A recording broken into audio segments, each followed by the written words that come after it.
Bossman, we're going, sir.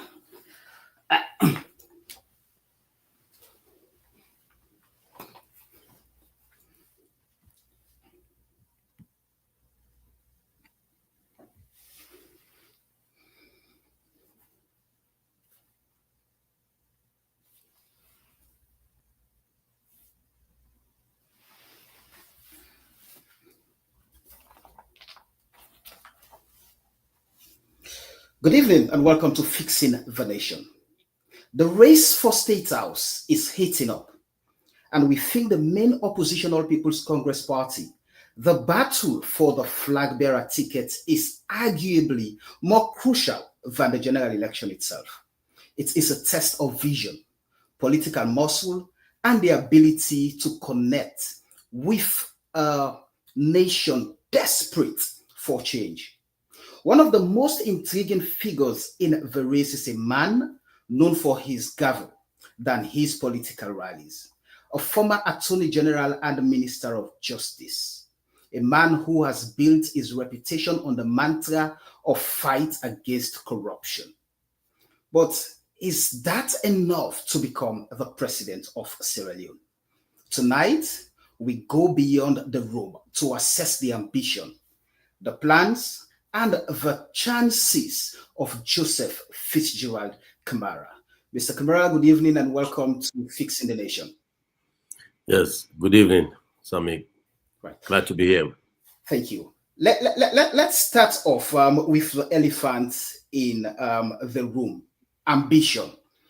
Critics may say your candidacy is a brilliant legal mind overreaching into the messy world of politics.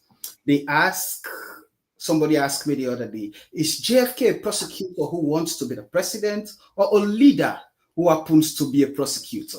Why JFK? Well, thank you very much. It's a brilliant question, and I've faced it several times. Right. I am aspiring to be president, particularly we start with the All People's Congress flag bearership. Right. And it is nothing to do with being a lawyer. I'm a lawyer by profession, as you have President Bio, a military man by profession. You have other presidents that are accountants, like you have Trump as a businessman. Mm. But my lawyering skills will come into governance when I'm in the office. For now, I'm aspiring to be president of the Republic, primarily for two reasons. Which are? Firstly, the country is in a bad shape, a very bad shape. Cost of living is extremely high.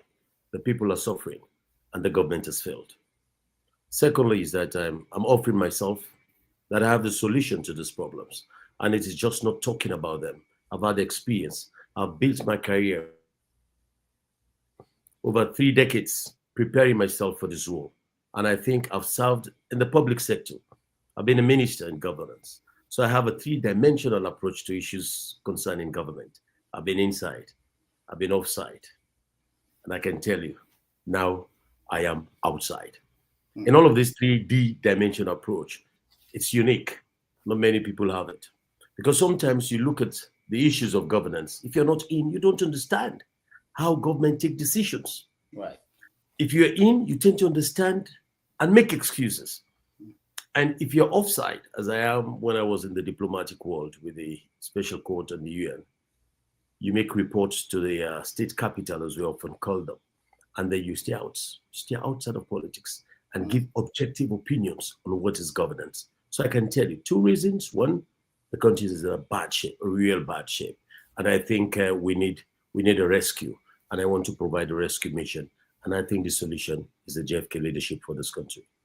Right. With that said, with that submission from you, I would also want to quickly just inform our viewers that this particular interview is being segmented into 3. We're looking at the ambition and plans of JFK. We're also taking a look at the national, at governance broadly, but also the APC as a political party, which I would want to start off with, the All People's Congress Party. You are on record for putting some of the things straight already, saying that you would pay wages, salaries, and all of that by monthly, by weekly. Now, if that is anything to go by, I want to first off ask the question: what do you make of the position of the All People's Congress Party that it would be the outfit to craft the manifesto of whoever emerges as the flag bearer of the party, and also choose the running mate of that flag bearer?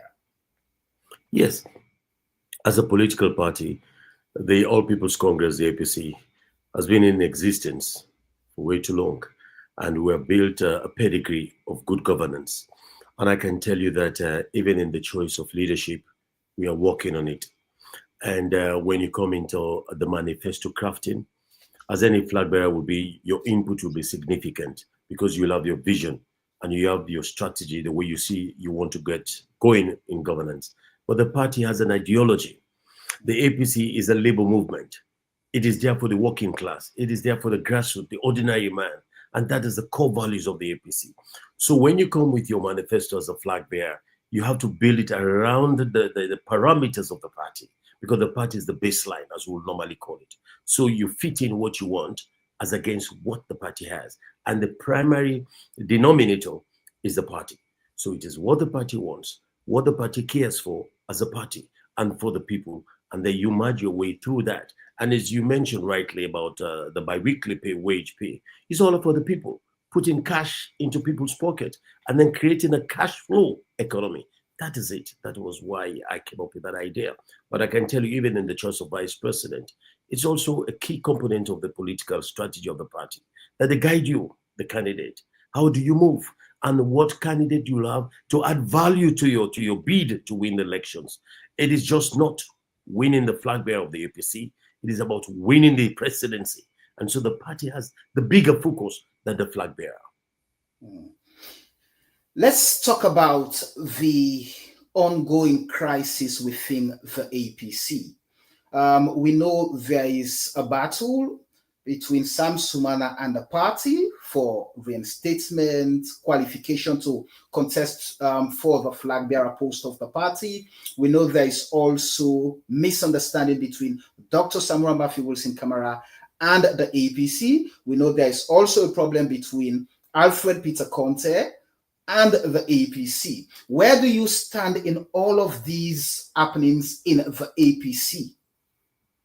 Yeah, thank you. Brilliant question. I am the bridge. I am the peacemaker.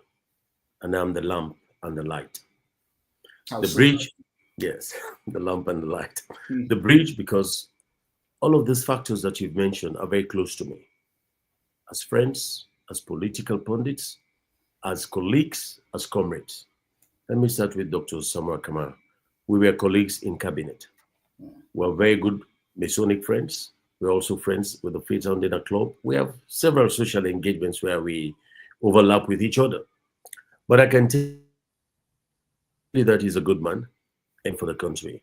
And the variance of opinion is usually tolerable in any society that you have. He has his views about the electoral justice system. And I think he deserves the credit to his own opinion. Now, what do we see here? The party has its own views. So what we need to do is just a convergence of the views together, and let us be able to sit and talk. And with the Sam Sumana issue, it's about criteria and not criteria. Now he's gone to the PPRC for a resolution. We wait to hear what the PPRC will say. But beyond that, we need to come together because nothing is impossible. When I was at the UN, we always have varying backgrounds, the US position, the Chinese position, you have the Russian position. At the end of the day, we're able to reach and arrive at a conclusion. Most of these conventions you hear never started in a coalition. They were poles apart. So I'm not hesitant of any variance of opinion amongst us. All we need is the willingness, the sincerity to come together. And as I said, the bridge, I can reach out to Sam Sumana. He's my neighbor. He's about 2 blocks away from me. Yes, we spend most time together. When I don't have anything to do, he doesn't call me over. We eat pemawu in the mornings. He will come by and have coffee with me when he's exercising. I'm up the hill. So yes, he's very close, and we have mutual respect. And then you come to talk about the situation of Peter Conte. We always chat. We know what he wants. And then I think at this point, as a bridge, as an intercessor, I will bring all the parties together, which is what I intend to do, and I've been doing it. I've been speaking to Samara. But you know, when you have big challenges in terms of sometimes, I will say, ego, which is unfortunate for all of us, but we can put that aside. And then once we put that aside with all the parties, we'll be able to reach a conclusion. And then also, my colleague flag bearers, this is not a JFK assignment. It is an assignment for all of us. It's just not about winning the party symbol. It is about winning State House. So I'm reaching out to them. Let us come together. Let us converge. And let us see what we can do for our country. For me, I look beyond the APC. I look for State House and I look for the nation. And if APC is at peace, SLPP will be out anytime. What specific steps has JFK made or would make to ensuring that? Because going back to the 2018 elections, for example, the party presented a fractured front, and we saw where that left the APC. Now, with all of these infights, I would not want to say deep-rooted feud in the APC, but it is evident that these different fights in the APC is definitely threatening a united front. What would you do? And again, it boils down to the fact that you have too many contenders for the same position, the flag bearership, in a situation where now you have described yourself as the bridge, in a situation where JFK emerges as the flag bearer of the APC. What would be your steps to ensuring that the APC becomes a united front? My immediate step will be to summon my colleague flag bearers, all of them and their supporters, who sit around the table and make a decision about what we're going to do. I am a people's leader. I don't believe that leadership is ensconced in one person. No, not at all. I'll call everybody. Let's sit around the table. Today, we have won, not JFK. We have won, the APC have won. And if the APC have won, what do? Sit around the table. Let us craft a plan to win State House. I'm sorry if you've lost. I'm happy we have won. Let us look at it as a victory for all of us, not as a victory for JFK. So that will be my starting point. Bring everybody on board and then talk to those, because in the process, you might have hurt others and say, look, yo, I'm sorry if you feel along the road that you have been affected by one way of the campaign or not. Let us come together, because it is not a JFK victory. It is a victory for the APC. Now, what if I don't win? It will be the same. I will submit myself to the will of the party. Say, look, this is beyond JFK. We want the party to win. We want State House. I am coming in and present myself that I'm an asset to the government for the APC. It's just not about being a minister. No, I'm not interested in being a minister anymore. I just want the public to get what it wants. The Sierra people to deserve better government. That is it. And the next step, I'll come and talk to the people that this is not an SLPP APC business. We want better governance for our people.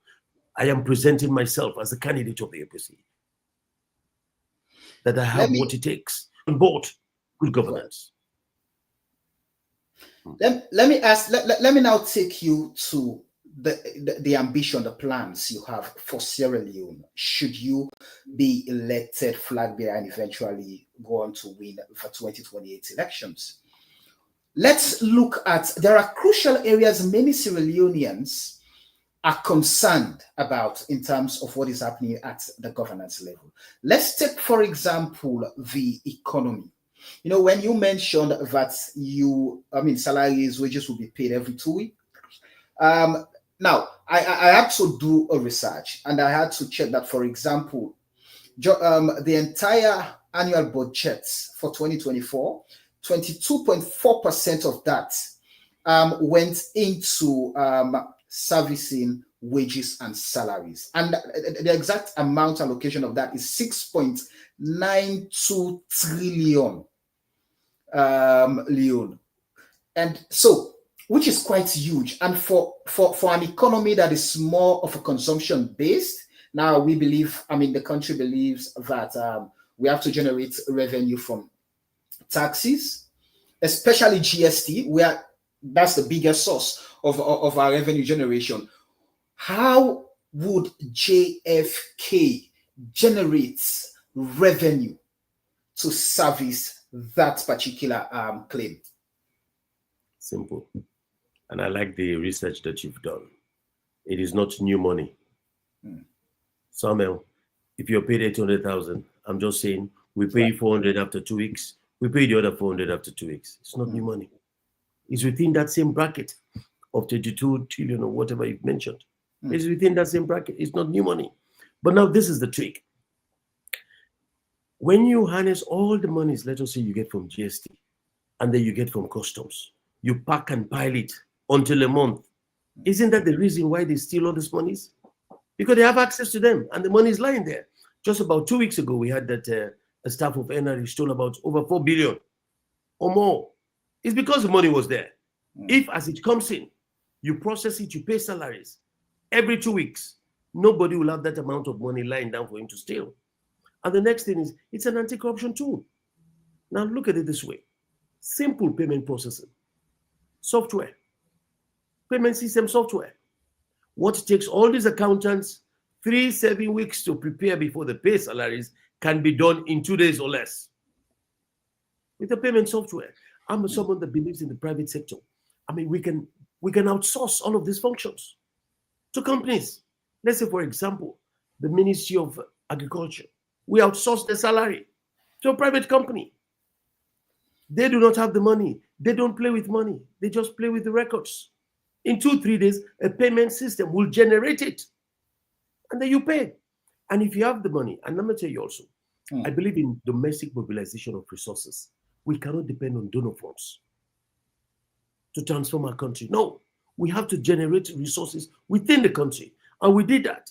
You recall, we used to tell our people, Taibele for development. Don't you remember that? Right. Yes. The money we used to construct the roads, to refurbish the roads, buildings, was money from Sierra Leone.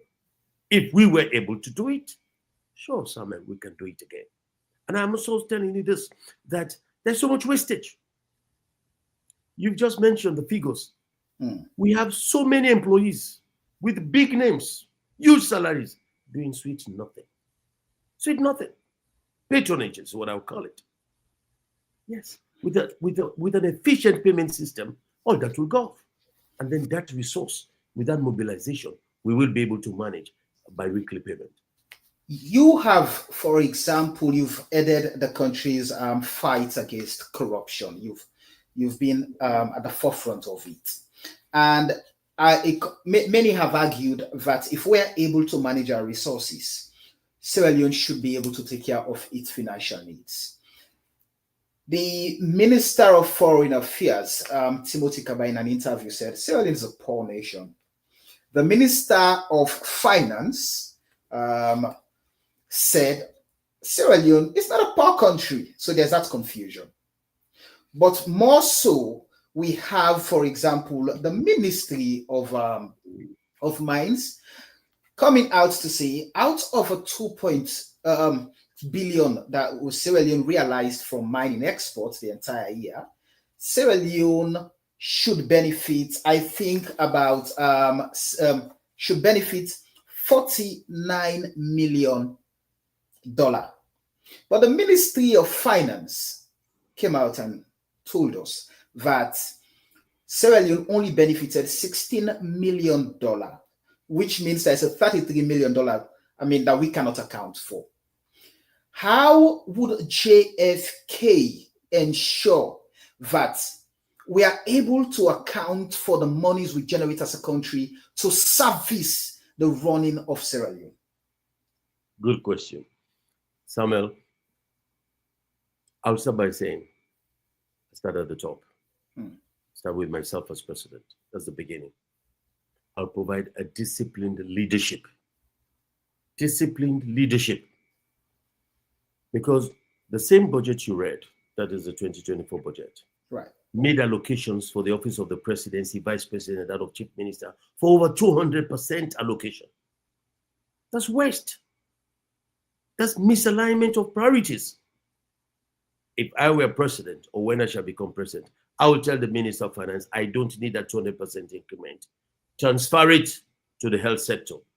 Transfer that budget to education. Yes, because I don't need to travel to waste all that resources that you are spending on traveling. And another thing I can tell you about is the choice of your staff. It's the choice of your staff. We have a parable in Creole. I say, when man say they give clothes, look what you wear. So when you look at the staff, they're unable to perform, it tells you about the person that makes the choice. So when you see ministers being dysfunctional or being at each other's crossroads, or they're at cross purposes, tells you the system is not functioning. The system is not functioning. It's because there's no center. There's no center. The center cannot hold anymore. So I'm going to provide a center to which I will be the anchor. And people will look up to that center. And when you look up to that center, and that center is disciplined, everybody around me will gravitate around the discipline sector. Now, talking of wastage, have you looked at the feed salon program?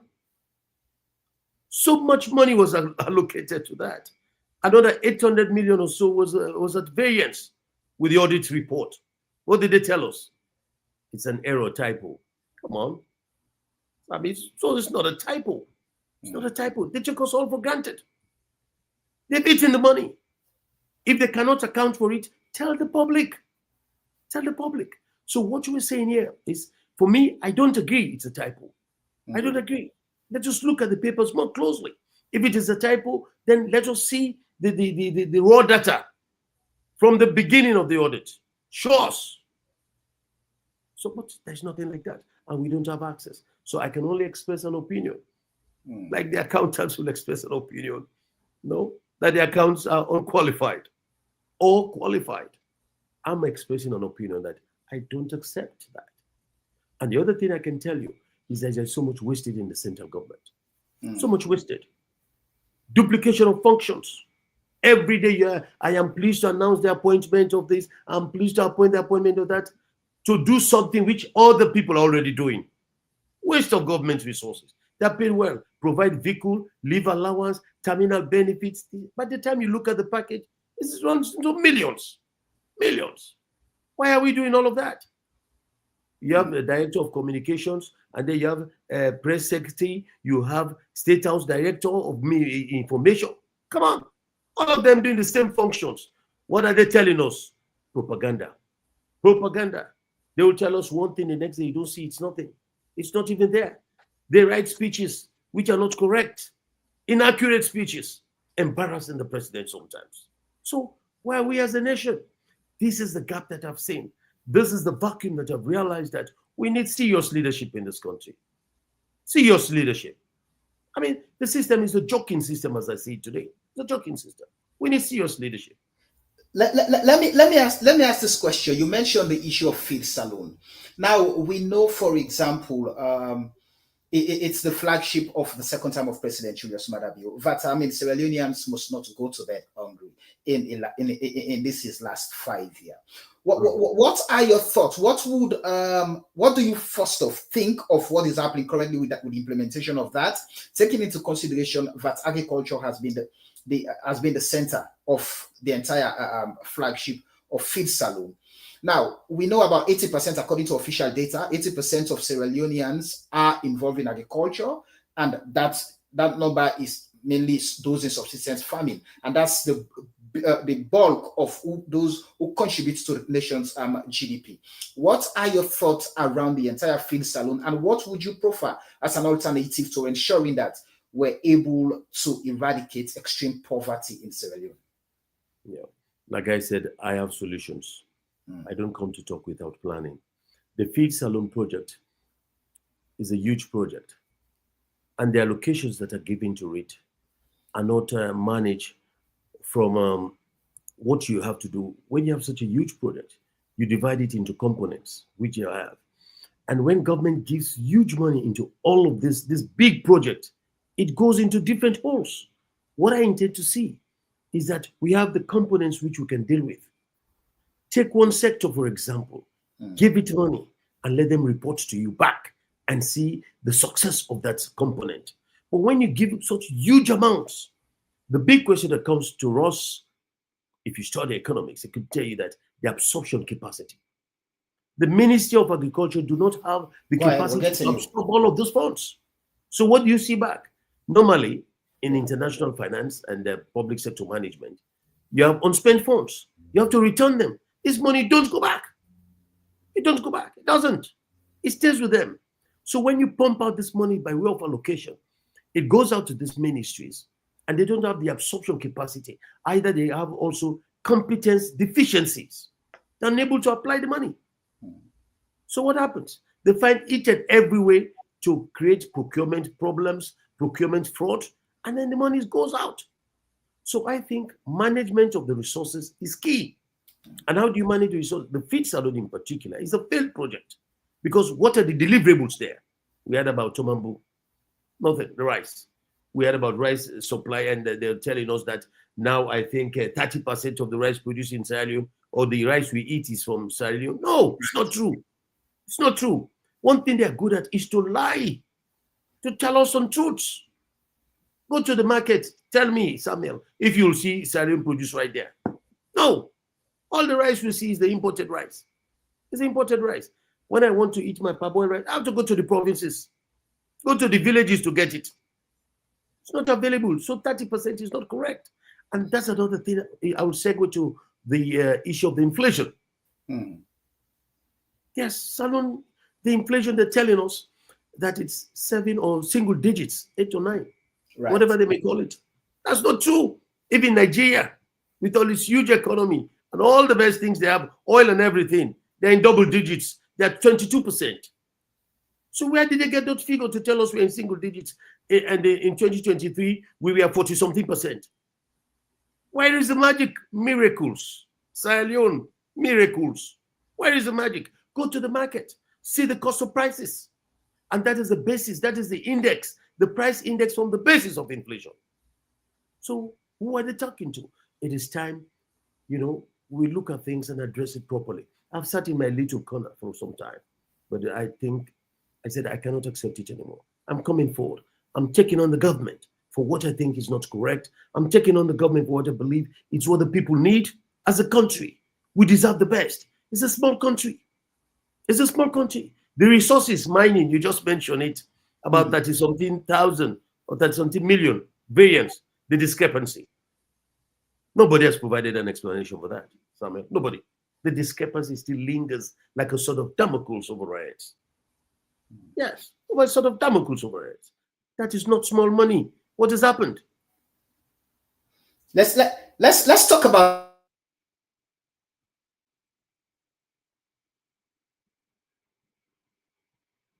18. The single most ambitious project that was implemented was the free quality education. And we've seen, many have said there are challenges and all of that. Does JFK have a plan to either better off the current existing plan in terms of free quality education? The concept is good.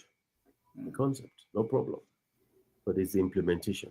And this is where they never get it right. The SLPP never get it right when it comes to implementation. And they don't get it right because of issues of integrity. The fluidity of the integrity in the SLPP is so low. That's why they don't get things right. So the concept for free education is when you have the implementation matrix is also clearly and efficiently delivered. But no. Now what happens for the free education? Every Jack and Jill prepares a budget and then they submit it, procurement this, they supply that. You go to the schools, nothing gets there. When I was at the anti-corruption, you know how we used to call it, Samuel? Return to sender. We call it return to sender. They bring the goods, they take them back.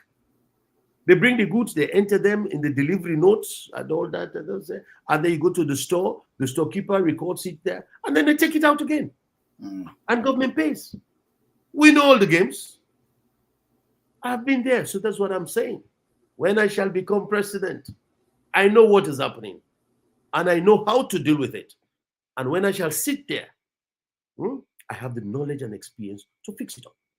And I'm ready to fix it up. The people, it is the turn of the people of Sierra Leone to eat. The others have eaten. Now is the turn of the people of Sierra Leone to eat. The people must benefit. Almost in all the submissions you're making, it appears from your perspective, corruption is entrenched in almost all implementation of the projects by government, and you've led that particular entity. What is your assessment of the current fight against corruption?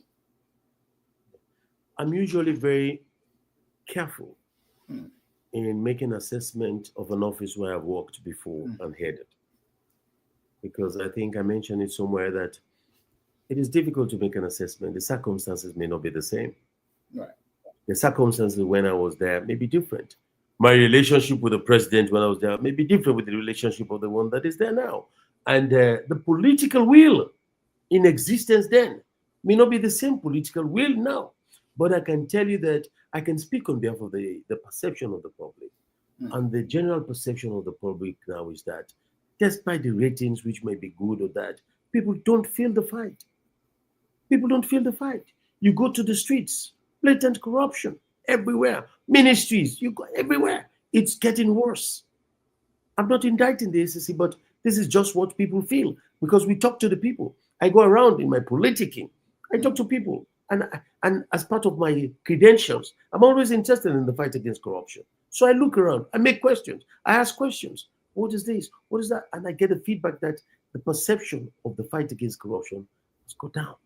So we need to uplift that perception. And I don't feel the political will around it. I don't feel the political will. Look at the venom, the vendetta that was utilized to remove the Auditor General from office. Look at it. For doing what we all believe was right, was the right thing to do.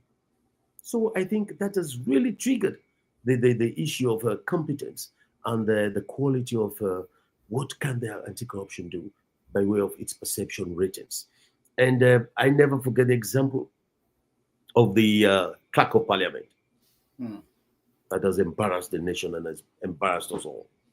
You know, employing your wife for sweet nothing, paying her all the money, and then you come and you return the money, and thereafter they give you a pat on the back, go sit down for a year, go do work.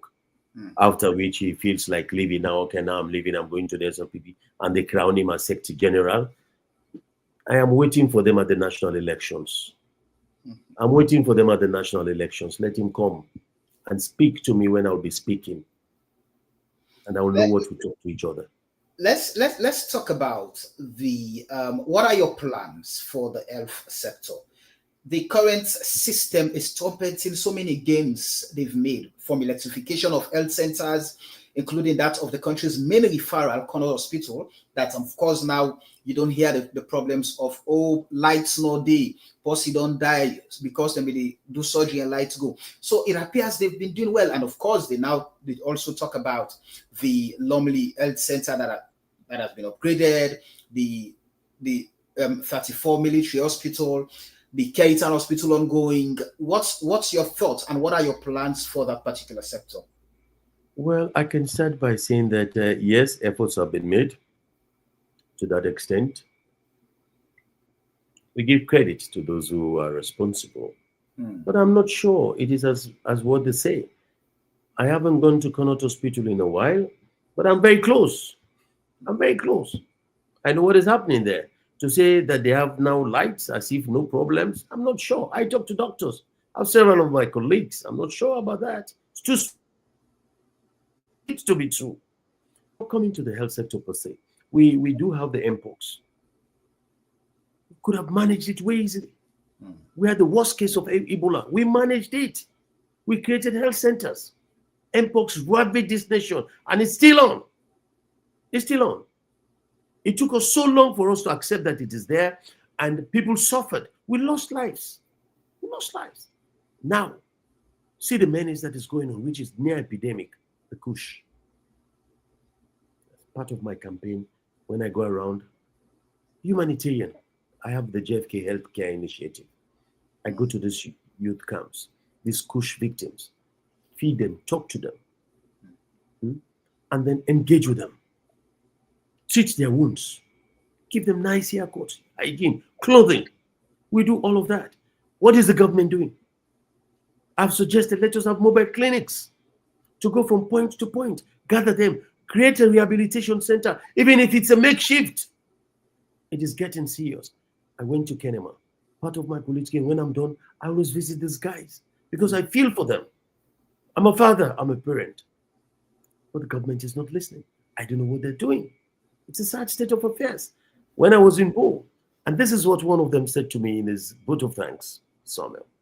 He said, JFK, you brought rice, we've eaten. You bought medical outfits for us, medical consignments. We feel good. You've taken care of us hygiene-wise. We look better. He said, but the most important thing for us is the fact that you came and talked to us. I was touched by that. So it's not the food. It's not the treatment of our wounds. It's the fact that you stopped, you came on Freetown to talk to us, showed that you care. This is all people want from government, a caring government. So if I have that heart today and I use my own resources to do all that, you can imagine if I'm president, what I'll do. I'm not waiting to be president to do this. And I'm not using it as a campaign. They are not voters. Because I was just going to ask you if that's not just a means to an end, just like the other politicians, JFK. They're not delegates. They will not vote. Some of them will not even be alive by 2028. I don't wish that, but by the way, nature of their lifestyle, I don't go talk to them because there's something for me to gain. No. I talk to them because I feel. I feel, therefore I am. And that is why I'm engaging them. And I'm using my resources. I don't complain. But this is what we should do. You don't have to wait for government. You don't have to wait to be the president. And when you're a president, you think you can start? No. This is what Sierra Leoneans should start looking at. Look at the individual you want to make a leader. What is his pedigree? Where has he worked? What has he done for himself? What is his public sector experience? There are so many parameters that we have to look into so that you can make a safe choice. We have not been making those safe choices. That is why we have landed with ourselves in this nation with people that do not deserve to be where they are. Ministers and others. JFK, let's talk about, as you talk about young people in drugs, let's talk about youth unemployment. I know the country has done through the Ministry of Youth, with support from the World Bank, has done the status of youth report that was presented to the president at State House, and some of the things enshrined in that. Now, what is your take on youth unemployment and the prospect of young people thriving in Sierra Leone? Yes. My first take is that I want to recalibrate the curriculum. Recalibrate the curriculum in the sense that I don't believe in this formal type of education. You go and learn, study history and the social work kind of thing and the sociology. No. I want you to learn something that will put money into your pocket directly. Yes. So go to technology, electrical, engineering, computer science. These are the things that will put money into your pocket. So for the youth, I would want to skew the education, change the dynamics of it so that they become educated to self-empowerment. Educated to self-empowerment. And I want them to be job creators and not job seekers. Because if you have your tools by you, you are able to create your own job. Then you don't need to be employed. Don't need to be. But this is how it's a wider societal problem. It's a sociological challenge because we have so many graduates, they don't have work. They don't have work.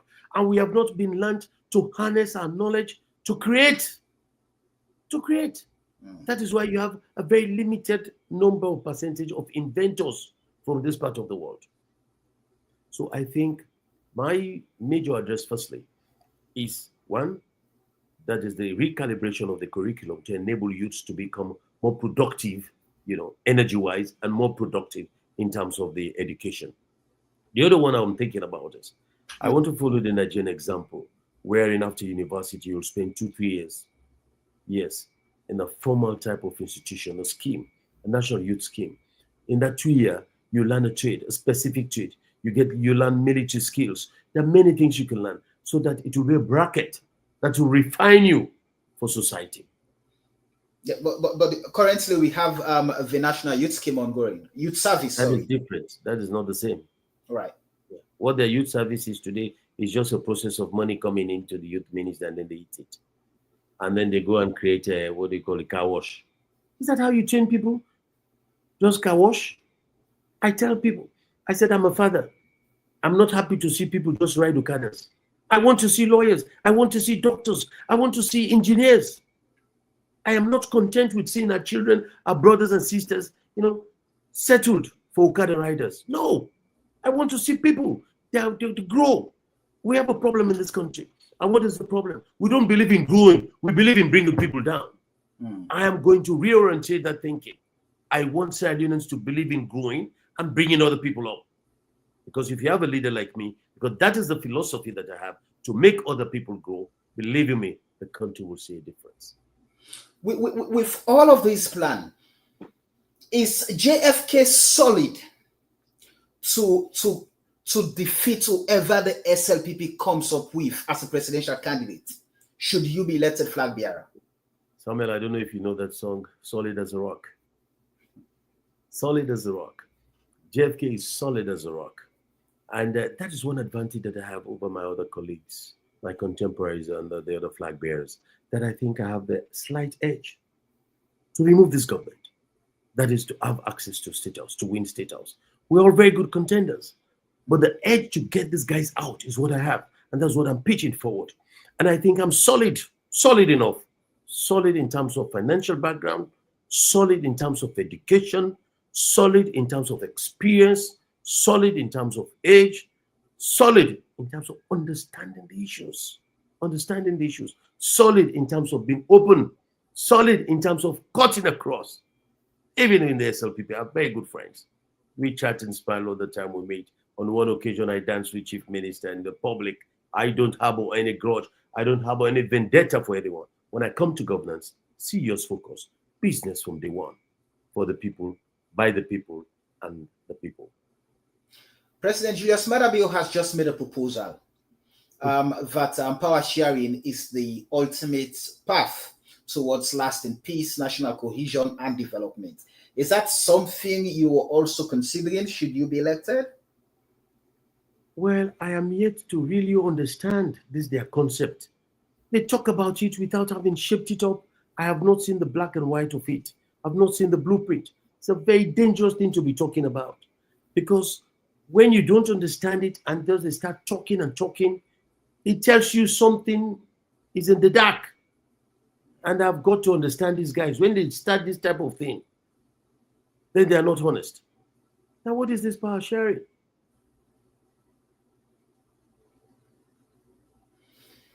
Should we take in power sharing? Tell us which is which. What is what they want? They don't tell us. The horizontal type is where you have power sharing between the executive, the legislature, and then the judiciary and other arms of government. The vertical one is where you have different political parties coming together and forming a government.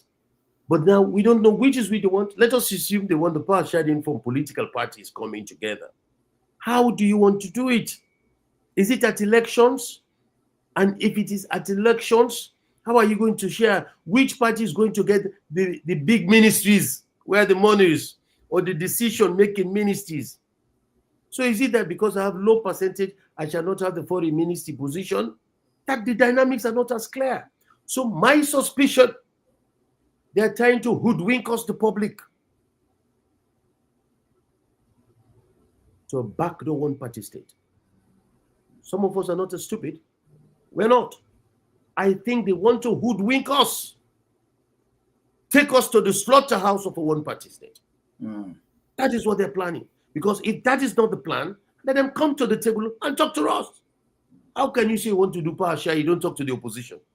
We should sit at the table and tell us, this is the power sharing. You will get this, they will get that, or anybody who wins will get that, and this is the percentage you cut across. And at the end of the day, you have what you call a symmetry of analysis, a symmetry of an outcome.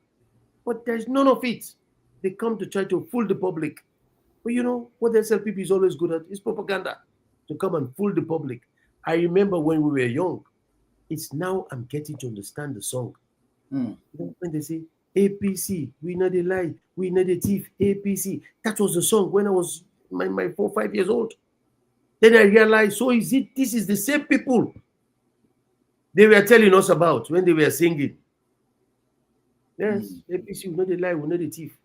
It's the same thing we'll say today. We will not the lie, will not the thief. But my goodness, the propaganda. So on this power sharing thing, I'm waiting to see I'm waiting to see the dots so I can connect them.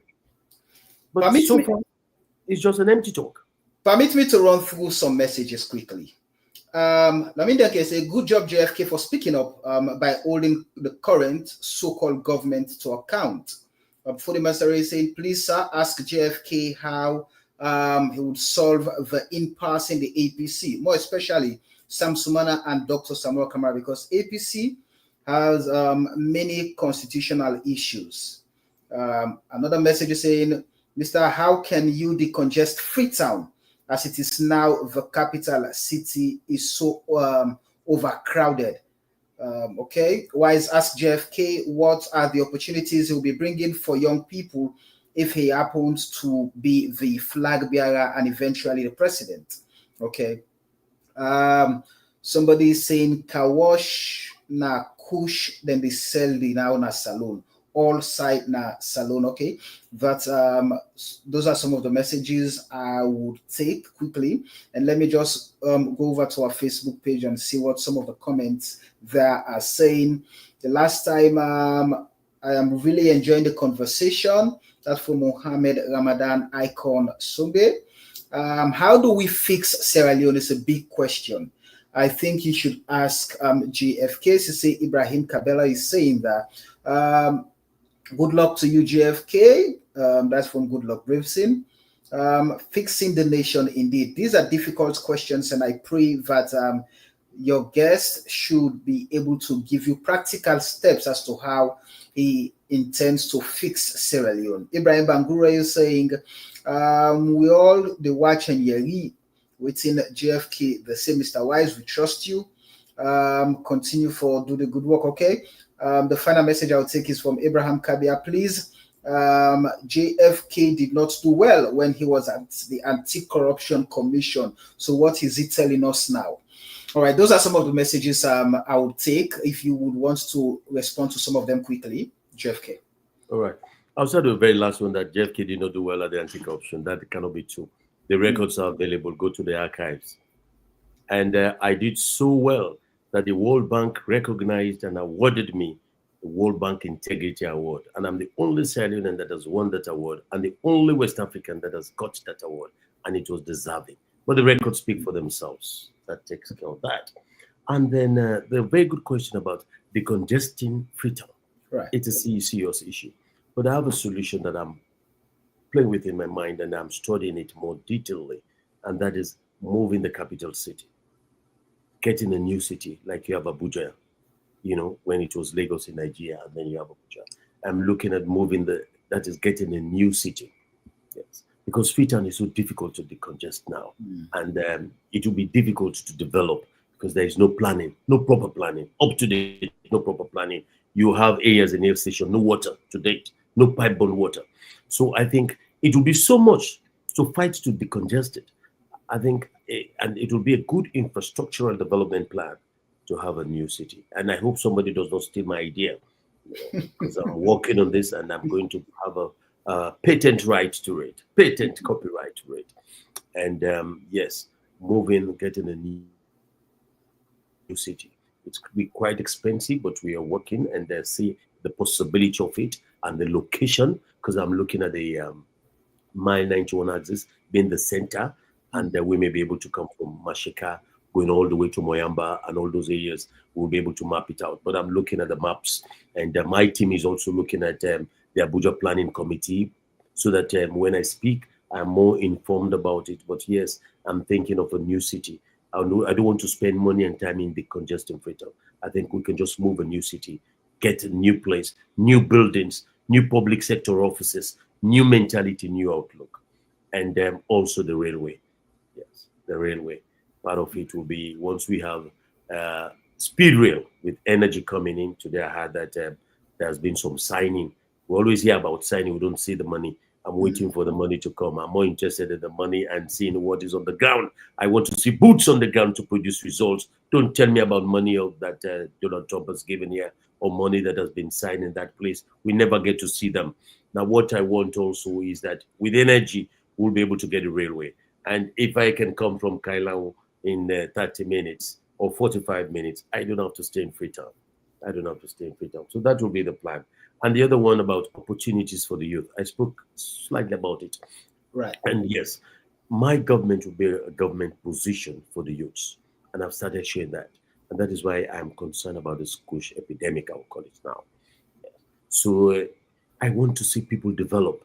I believe in making people get to positions and realization of their dreams and aspirations. So how do I intend to do that? Job creation, job creation, job creation. And yes, creating factories. I will do the each district factory. Each district must have a factory of some sort. Even if it's fruit factory, it should be there. So that people don't have to come to Freetown to earn a living. They don't have to come to Freetown to earn a living. And even the mining sector, wherever there is a mining, where there are minerals, we'll have to create an opportunity where if even it's diamonds, we need to have the diamonds washed and polished inside here. We have timber logging. We cannot be taking our timber out. Let us start to have finished products of timber, decent desks, decent chairs. Yes, we can do that. It's not far away from. We used to have the Kenema forest industry, something like that. Forests that used to do the nice beds, nice chairs. We can get back to that. And even prisons. Prisons, when we used to have cacao show, when we'd go to these shows. Yeah, the Kenema Industries, I think it was called, or Kenema Forestries, and then the prisons. When you go, you see their chairs, you see their wardrobes, you see the beds. Man, they're just like beds from abroad. We can do it. I want to go back to those days where we can start producing things that we need in our country. Even slippers we cannot produce inside these days. You have to buy from China. I'm going to reorientate our minds. Let us produce what we need and what we can eat, especially the food. We know how many hectares of rice we need to plant. When I get there, I know how many. Let me ask this critical question as we try to round off the conversation in a few minutes. Is JFK being endorsed or supported by former President Ernest Bai Koroma? I can say not at this point. President Koroma at this point sits quietly as a statesman. It is too early for him to start showing his hand for anybody. He will have to sit and wait, and when the party has decided, he will come on board and give his endorsement. If anybody goes out there and say, "Oh, I'm endorsed by President Koroma," is lying. It's not true. President Koroma is a very astute politician, well experienced. It's too early for him to support anybody. It doesn't make sense. What if he doesn't win? What value will that add? No, he sits and waits as an elder statesman, former chairman. He will not mix matters at this stage. When the party has decided, he lends his support because he's the godfather of the party. I think that is the position that he's taking, and we all look forward to that. For me personally, I respect that. And I'm hustling on my own, push things where I can, and wait until I've won. And they'll say, "How do we know? Can't give you support." Yes, I think that should be the attitude. So at this point, now that you are contesting against over 20 or so people for the flag bearer post of the APC, somebody was sending me a message that let me quickly read that. Abdul Rahman Conte saying, "JFK, you must maintain dialogue with your colleagues, aspirant, with your colleagues, flag bearers and aspirants, to effectively persuade them to support your candidacy for the APC presidential nomination. Engage them in discussions that highlight your vision and qualifications, ensuring they understand the strategic advantage of your leadership for the party's future." And thank you very much, Abdullah Saw, for gifts. But yes, so that's very, the question I want to ask before reading that message is, what puts JFK at a vantage point over others? Yeah. JFK is a simple man. And I think I am no better than the others. Not at all. Quite competent, all of them are. Good leaders, all of them are. Fit for the position, I guess all of them are. But there's a slight edge which I have. And I keep on emphasizing that edge. The edge that I have is I am a package. I'm a package all in one. A package you don't want. All that you want for in the president is in JFK as a package you can get. You need not look elsewhere. The package is in front of you. You want experience, JFK is there. You want physical exuberance, JFK has it. I have physical exuberance. You want knowledge base, I have it. Education, very educated. A people's person, yes, I am. From humble origins, yes. From there, my mother was a teacher. I attended 3 primary schools. Can you imagine? Mm. It was never easy. 3 primary schools. St. Augustine in Makeni, the Roman Catholic school in Kamabai, the Regent Square Municipal. Not any of them were private schools. Ordinary public schools. And then to the Albert Academy. Full thoroughbred academician. From 1 to upper 6, I cannot have afforded to go elsewhere. And then to Robe College. Just did not everything the ordinary guy went through. So I've seen it. I know what it is. So that is a package also. And at the end of the day, I have a slight edge. I have such huge support in the Southeast, which is needed to win governance. Huge support in the Southeast. My stepmother is a Mendi from Wamba. I have sisters who are Mendis. Very close sisters. I have very close friends who are from the Southeast. And I enjoy being there. So I've been flying back and forth. And so because of that huge advantage that I have, I can bring in that support to the APC. And then that is what we need to win. Because in any, what do you call, the by analysis of any elections in Sierra Leone, it is just not the typical APC or SLPP supporters that will make you win. You need to get supporters from the other side to let you cross the 55% as it was then. If you remember Pakaba, it was Timu Bangura of the PDP. With Anes Kuma, it was Charles Magai. You know, right? And then with Madabio. Yes. So it was NGC with Madabio, Kande Wekela. So with the JFK, we don't need another individual. Me, myself, I'm an embodiment of the Southeast and the Northwest. So finally, what's that one promise that JFK would make to the youth of this country, that if he goes ahead winning the flag bearership of the APC and JFK is elected president of the Republic of Sierra Leone come 2028, this is something I hold there and would implement for the young people of Sierra Leone? Yeah, I can only say I don't like making promises. I don't like making promises, but I can make a commitment. I can make a statement. Those promises are broken, and I don't like people breaking promises. I'm a serious-minded person. When I say things, I mean them, and I want that to happen. But what I can say to the youths of the country is that you have a leader that has got your back, a leader that wants the best for you. And I did not wait to become a president to start that. Today, I am acting on your behalf. I'm out there to watch for your health. I go from one push point to another. I use my own resources just to make sure that your health is your wealth. Now, I bet when I'm president, you're going to get much more than that. You'll have a youthful opportunity to realize your destinies. That is what I would say. Thank you very much, Joseph Fitzgerald Kamara, for speaking to the nation through Fixing the Nation. It's been a pleasure having you here. Thank you very much. Thank you, Samuel. All right, that's Joseph Fitzgerald Kamara. So we've talked about national issues, APC, and his ambition. But the conversation does not end here. So until we meet next time, my name is Samuel Wise Bangura, and the show has been Fixing the Nation. Until then, take care of yourself and have a lovely night.